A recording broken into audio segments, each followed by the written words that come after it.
Fala aí, pessoal, beleza? Tudo bom? Como é que vocês estão? Então, a gente continuando aqui a parte 2 de gestão de ativos, né? A gente estava falando sobre indicadores de desempenho, a gente vai continuar essa conversa sobre esses indicadores. Para quem não me conhece, eu sou o Anjo, detenho esse canal aqui chamado Anjo Digital, onde a proposta é trazer para você inicialmente nosso principal produto, que é a Maratona de CS Desk, né? São 6 temporadas, cada uma com a média de 10 episódios, voltado para você, profissional de TI, entender o que é o CS Desk na prática. Então, vamos lá. Para a gente não perder o fio da meada, a gente está falando sobre gestão de indicadores. Hoje a gente vai falar sobre indicadores de competitividade. Sim. Ou seja, eles demonstrarão, esses indicadores, qual a fatia de mercado a empresa detém frente aos concorrentes, o nível de autoridade e referência que um negócio tem na percepção de seus clientes. Então, considerando aquelas ações de marketing e relacionamento relacionadas, né, ou realizadas, elas ser referência de mercado demonstra que suas ações, ainda que mais pontuais que a de seus concorrentes, elas são eficientes e trazem retornos mais significativos. Basicamente, o indicador de competitividade significa isso. Outro indicador interessante é o indicador de turnover. Vou explicar, tá? Esse indicador ele pode acompanhar o desempenho de retenção de clientes e de funcionários, colaboradores, né? No primeiro caso, é, indica o quanto aquele setor lá, comercial e operacional, está atendendo às necessidades dos clientes, fazendo ofertas personalizadas e garantindo um nível de serviço satisfatório, tá? Reter o cliente e aumentar seu tempo de vida na empresa também melhora o seu desempenho quando o assunto é retorno sobre investimento. Assim, o valor investido para trazer descontos, né, atrair o cliente, converter o seu negócio, é compensado com o passar do tempo e melhorado até que gere mais lucro, né?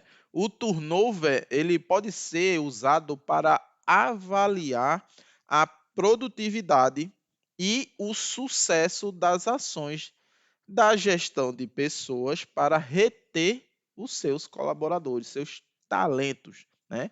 Até porque gerir pessoas, a gente lida com pessoas, a gente desenvolve pessoas, né? A gente ensina a prática das atividades. Então, esses colaboradores chegam a um nível de perfeição que são considerados talentos. Esse é meu conceito, tá bom? Então, quanto menor a taxa de turnover, melhor é o seu desempenho. Você consegue reter colaboradores mais preparados, né, a evoluir e orçar voos mais ousados, né, mais desafiadores, né? E aí a gente cria um turnover interno, né, onde vai se abrindo novas opções. Desculpa.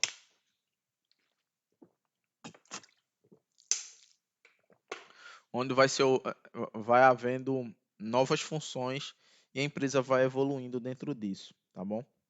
Então, esse acompanhamento e controle, né, ele traz uma série de outros benefícios, né, como a qualidade dos serviços que, quando executados por especialistas, ou seja, aqueles colaboradores, funcionários mais preparados, que dominam aquela determinada área do Service Desk, aqueles processos, eles são mais eficazes e definitivos. Então, como se pode ver, muitos indicadores eles se relacionam e trazem perspectivas para diferentes avaliações, né, como qualidade, produtividade, financeiro, entre outros, tá? Então, indicadores de produtividade da empresa, portanto, eles permitirão que aquele gestor lá, você gestor, faça uma avaliação geral do negócio, né? Você tem que perceber o seu andamento e, ao mesmo tempo, aquela análise individual de cada setor para fazer a devida correção, né? E melhorar a performance como um todo. Beleza? Então, a gente conversou basicamente sobre o que é os indicadores e qual que é o impacto, dashboard deles e alguns tipos de indicadores. Beleza, pessoal? Para a gente não perder aí o ciclo. Então, falando um pouco de inventário, né? Então, não sendo o principal objetivo, né, de uma gestão de ativos, o inventário ele ajuda o gestor a saber com mais exatidão o que está à disposição da empresa e identificar os pontos de maior atenção. O foco de um inventário é manter a estrutura mais alinhada ao possível às estratégias do negócio. Significa dizer que a infraestrutura de TI deve estar sempre atualizada. Então, um inventário ele pode, por exemplo, ser elaborado tendo como base sistemas operacionais que são utilizados na rotina da empresa. Então, dessa forma, o gestor de ativos ele tem mais embasamento para fazer aquela avaliação, né? Como acontece nas análises baseadas em domínios, varreduras, baseado em ativos distribuídos, entre outros, tá? E a gente ainda não pode esquecer que as análises baseadas em agentes, que têm como foco obtenção de informações relacionadas aos ativos, como fabricante, custo, status, localização, dados de licença, entre outros. Beleza? Deu para perceber? Então, seguindo, né? Falando um pouco sobre o ciclo de vida do ativo, né? Que basicamente, para você entender, ele vem por receita, custo, despesa, investimento. Ou seja, uso, manutenção, renovação, descarte, concepção, projeto, aquisição e reinicia o ciclo. Esse é o ciclo de vida dos ativos. Então, para extrair o máximo de desempenho de um software ou de um hardware, é importante que o gestor saiba que em que estágio esse item, né, que está sendo monitorado está, né? São esses estágios que ajudam no controle do ciclo de vida dos ativos, né, que resulta em um uso mais eficiente para cada um deles. Então, sempre que um deles mudar de estágio, o repositório central ele deve ser informado. Informações como motivo, data e usuário que fez a modificação. Beleza? Me empolgo demais, viu? Sinceramente, ó, chega um negócio fervilha. E eu tento não sair do foco. Eu tenho um script de tópicos para falar, para não me perder e não deixar vocês mais vidrados do que eu estou aqui.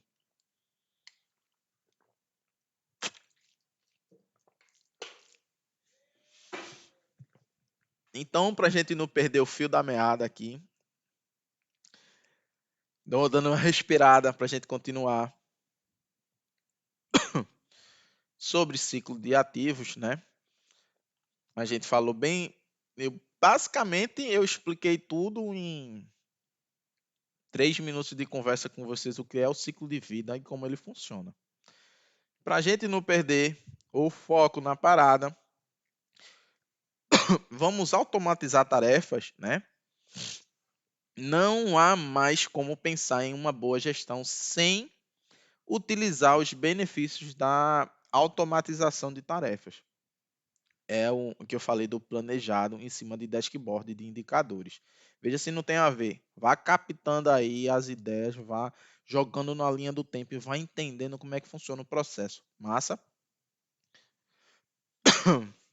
Até porque as ferramentas tecnológicas, né, elas estão cada vez mais acessíveis e já não são mais exclusividade de grandes corporações, tá bom? Então, com a gestão de ativos, ela requer uma série de etapas e de profissionais, né, para que o resultado satisfatório chegue ao usuário final, né? Cabe, né, a você, gestor, utilizar as ferramentas necessárias para reduzir a margem de erros que afetam a usabilidade dos itens listados, tá bom? É claro que é quase impossível zerar os problemas, né? Quanto maior for a infraestrutura de TI de uma empresa, maiores são as possibilidades que acontecerão problemas inesperados. Digo isso por experiência, por gerir um time de aproximadamente 7 especialistas em Service Desk, onde a gente geria um parque tecnológico de 11 mil equipamentos. Fisicamente, a gente, ou seja, na, na mesma unidade de negócio, a gente tomava conta de aproximadamente 7 mil equipamentos, e nos demais escritórios a gente estava de forma remota. Ou seja, isso eu falo isso há 8 anos atrás, que para esses escritórios que a gente atuava de forma remota, eu tinha que ter um técnico de nível 1, com conhecimentos mais básicos, que eles deviam estar fisicamente nesses locais, porque existiam situações que a gente precisava ligar equipamento, né? Ou que um setor determinado estava desligado por falta de energia, ou por blackout, ou por equipamento queimou, ou que o usuário desligou o equipamento, e por causa disso a gente não consegue fazer o mapeamento e atualizar esses equipamentos para o dashboard. Então, antigamente, eu tinha que ter um time de Service Desk de nível 1 mais básico, que precisavam estar nesses locais, para fazer esse tipo de análise inicial, né? Fazer uma varredura de todo o parque tecnológico, ligar os equipamentos, ver se os sistemas operacionais estão subindo. Depois que ele fazia essa varredura, ele voltava para a base.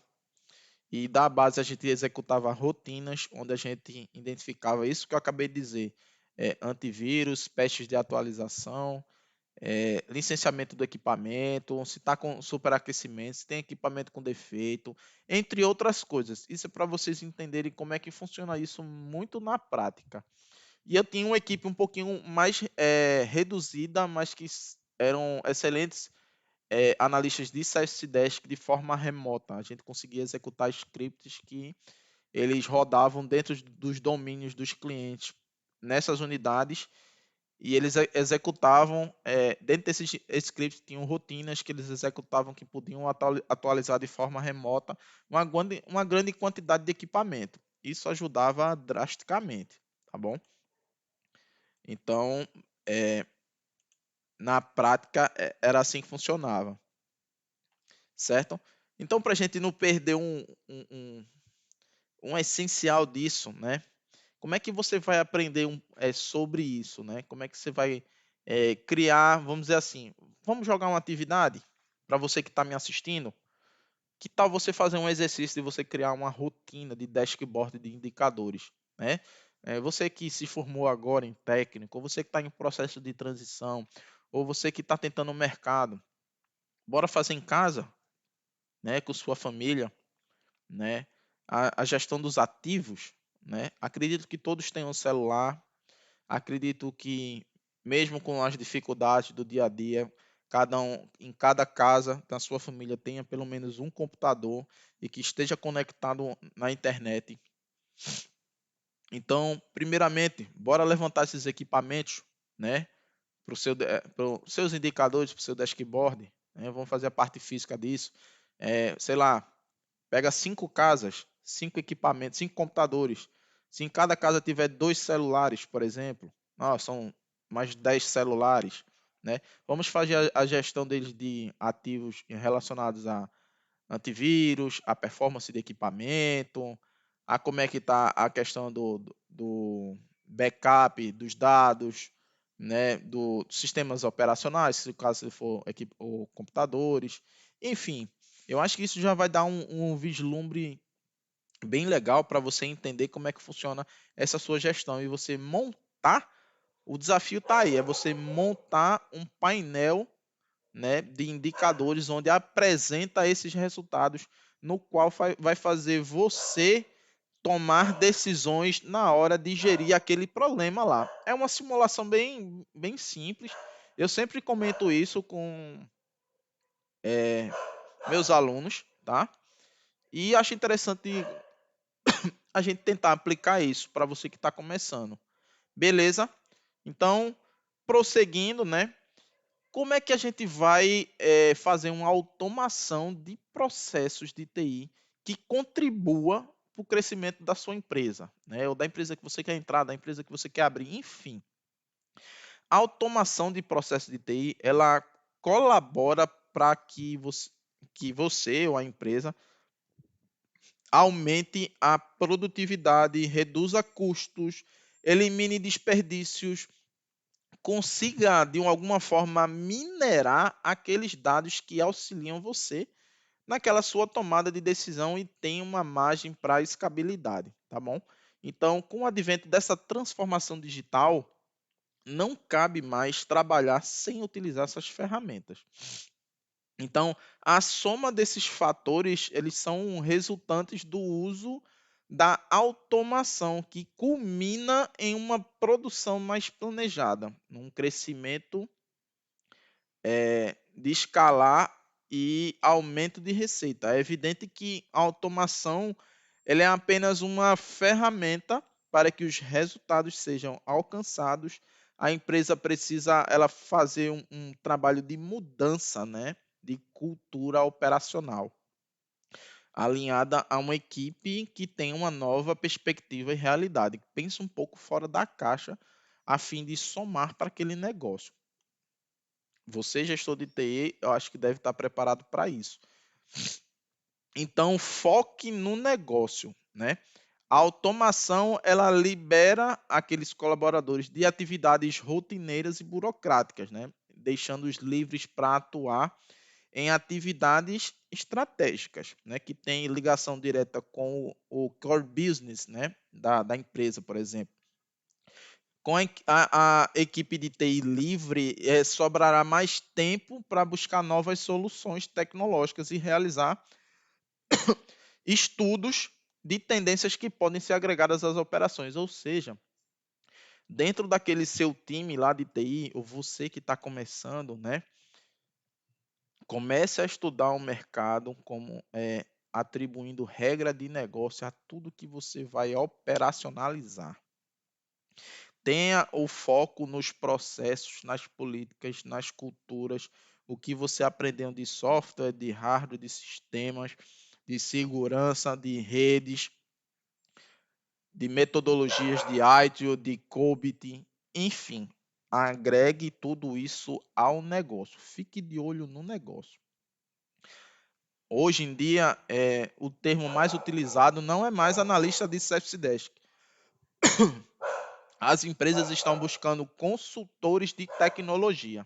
Ou seja, é uma atribuição e agora existe um novo cargo de escalabilidade, né? De consultor de negócios de TI 1, 2, especialista, enfim. Estou só dando a vocês o que é que está acontecendo com o mercado com essas mudanças. Beleza? Então, pessoal, bora lá voltar. Desculpem aí ter dado uma pausa. Eu estou em horário de fazer muita coisa ao mesmo tempo.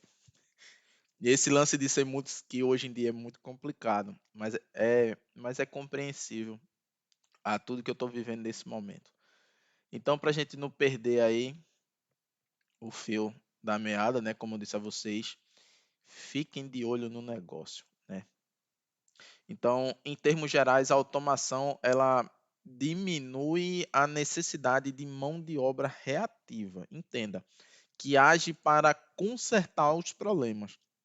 abrindo espaço para mão de obra proativa, né?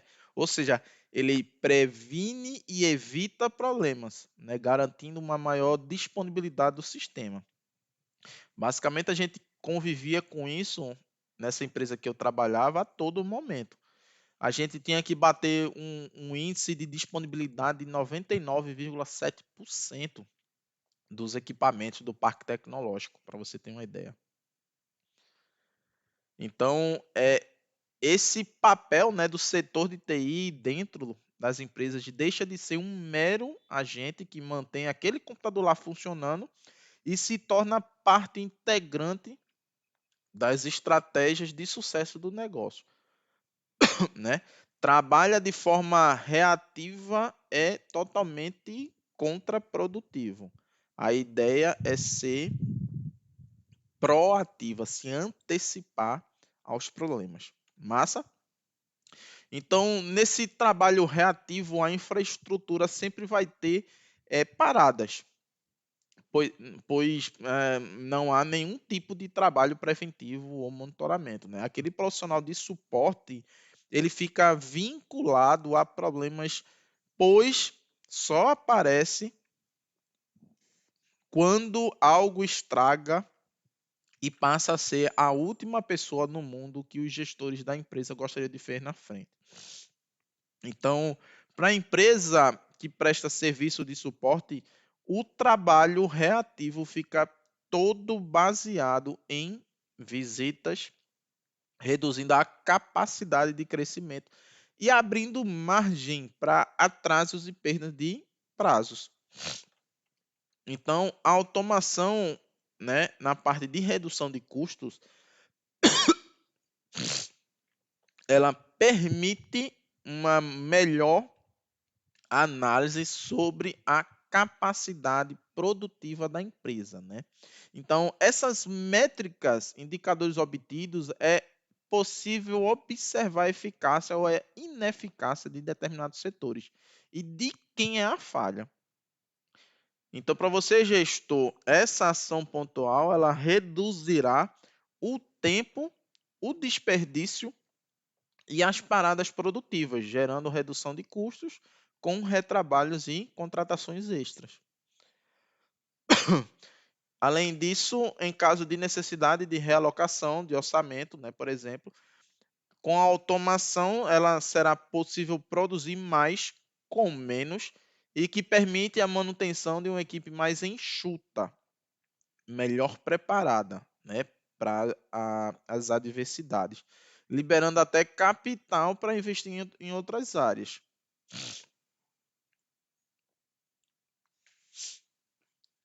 É, outro ponto interessante é como a gente pode diminuir, né, essa margem de erro, como a gente citou no que a gente falou anteriormente, né? Então, quem trabalha como fornecedor de suporte, atendendo a vários clientes, está sempre sujeito a erros, tá? Ele pode ser fatal. Esquecer de fazer um backup, por exemplo, pode causar um dano irreparável, como a perda de dados que podem levar uma empresa à total falência, tá?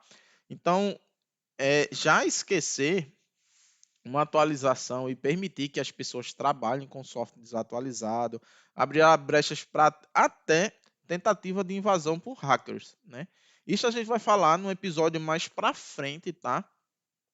Na parte mais de segurança da informação, que eu acho que é um tema interessante que a gente está vivendo nesse momento. A aprovação da Lei Geral de Proteção de Dados, a gente vai ter um episódio falando sobre isso e sobre esses outros temas. É preciso que você continue assistindo o canal, se inscreva, compartilha com as pessoas para se inscrever no canal, que a gente possa estar engajado dentro da plataforma do YouTube e a gente poder trazer esse tipo de conteúdo. Só é possível assim, pessoal, não existe outra forma, tá? Eu agradeço mais uma vez, né, por mais uma parte desse episódio de gestão de ativos. Eu tento não postergar muito, tento trazer um pouco das expertises que eu tive, né, das comparativas. Hoje a gente é, pratica uma atividade, né, deixei uma atividade de casa para vocês trabalharem um pouco, para aquelas pessoas que ainda não têm aquela oportunidade no mercado, mas que já podem estar se exercitando e se ambientando, né, com esse universo chamado CFC Desk. Tá bom, pessoal? Fiquem todos bem. Até a próxima parte. A gente continua falando sobre gestão de ativos na maratona de CFC Desk aqui do canal do Anjo Digital. Então, abraço a todos e até a próxima. Valeu!